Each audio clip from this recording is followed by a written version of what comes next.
Magandang hapon po sa lahat. Yan po yung ating ginagawa sa ating palayan. Nag-aararo tayo para tayo ay makapagtanim ng ating palay.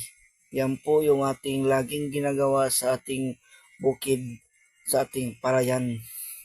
Yan po, nag-aararo ako dyan at yan na po, pinara muna natin yung ating traktor. Yan po, simulan natin ang pag-araro na naman. Yan po lagi ang ating gawa.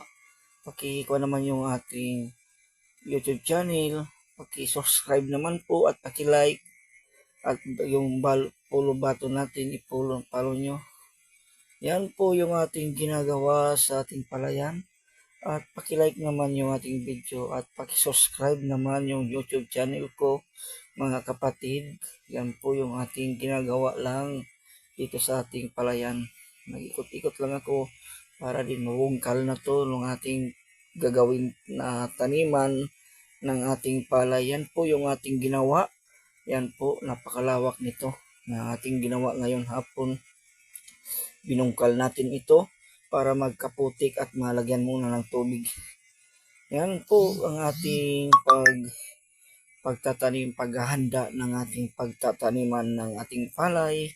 Kasi mahirap naman tayo ay magtanim at magsikap ng ating para may tayo maani.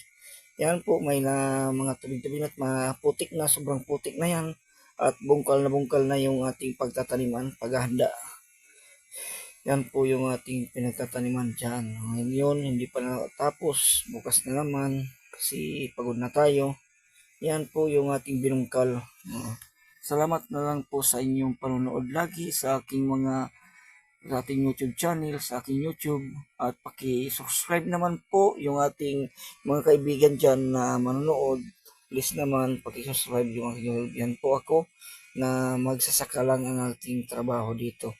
At pagtatanim ng palay, magpapahinga na tayo kasi tapos naman nating gawin na yung ating araw na ginawa ngayon kasi magkagabi na, uuwi na ako sa balay. Yung pinarada ko na yung aking makina para din makauwi na tayo.